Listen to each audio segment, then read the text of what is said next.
Welcome to the Real News Network. I'm Kayla Rivara in Baltimore. Egyptian authorities recently arrested 4 Al-Jazeera journalists, accusing them of broadcasting without permission.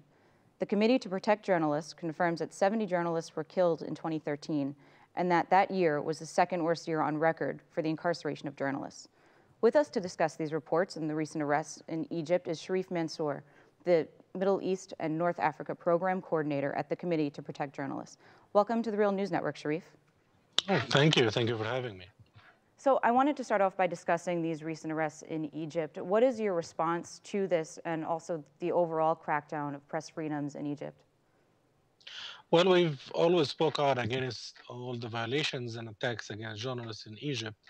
What happened with Al Jazeera journalists is just one event of a systematic targeted of journalists, especially those critical of the government and those who are independent, who have a different narrative of the events in Egypt. Uh, we've seen in Egypt unprecedented wave of attacks that started throughout the year with President Morsi and escalated a lot more under the current military-led government. For the first time, Egypt is ranked among the top 10 jailers of journalists globally this year. And also, it's number 3 in terms of deadliest environment for journalists, with 6 journalists killed throughout the year. So we're seeing a lot of deterioration in the case of Egypt, and we've documented all those attacks. We've addressed protest letters to Egyptian authorities. We talked and worked with local partners about addressing the judiciary and also the prosecutor general in order to investigate those attacks and release those who are being imprisoned without charges. And in terms of the report that your organization released on the 70 journalists that were killed, what can you tell us about them in terms of who they were, where they were, what they were doing that led them to being targeted? Well, most of those who have been targeted were in the Middle East. Around two-thirds of the journalists killed in 2013 were concentrated in Syria, Iraq, and Egypt. The majority were in Syria, where 28 journalists have been shot, kidnapped, and killed because they were doing their work. Later, also in Iraq, during the last quarter of the year, we've seen a return to an era in which journalists were murdered mercilessly in Iraq, who has been the most dangerous country for journalists for 10 years under the occupation. But last year, it didn't witness any journalist killing. And in a matter of 3 months, this year, in 2013, Iraq have seen 10 journalists being killed. Third, and most alarmingly, Egypt, who since 1992, the Committee to Protect Journalists have documented a total of 10 cases of journalists killed, including 6 who died last year alone, which is a big number if you see the record of Egypt. Uh, Other countries are also have witnessed a lot of killing for journalists, include Pakistan, Somalia, India, and Brazil, and Philippines. Um, so this is generally the statistic, and the statistic is consistent with what we've seen in the recent years.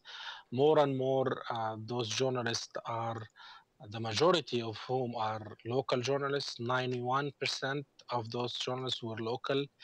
Uh, Also, at least 30% of them were freelancers, which is also showing you that those are playing and taking a lot more risks. And in most of times, they don't get as many attention from the outside world. And if you specifically talked about Syria, who for the second year have been ranked the deadliest country for journalists. Last year in 2012, we've documented 31 cases of journalists, and this year 28. In Syria specifically, the number of those who are working as a freelancer is even more. It's around 46%. And even more, there is two-thirds of those who've been killed use internet as their main way of publishing information, which means that we see the impact of lack of coverage and lack of access for professional journalists. The toll is usually is being paid by local and online and freelance journalists. Sharif, as you mentioned, it's not just journalists that are being killed, but also those who are being intimidated and incarcerated. And I was wondering if you could talk a little bit about why that is and why we're not hearing about it as much, as you mentioned, with more local journalists. How does your organization get the word out? Well, we try as much as possible to spread the news. We document those cases as much as possible.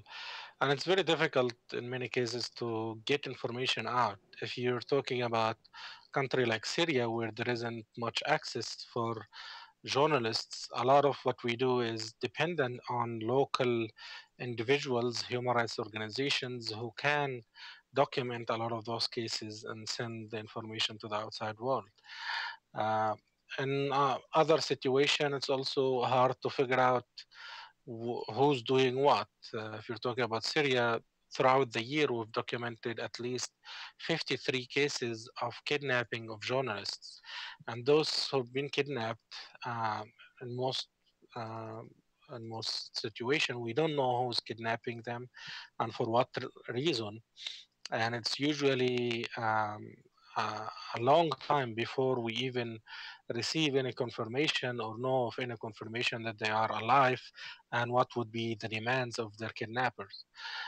So if you talk about a country like Turkey, it's such an amazement that in the second year, they are the second worst jailer. They are the first jailers of journalists for 2 years in a row, 2012 and 2013. And that's something you don't hear a lot about because most people think of Turkey as a democratic state.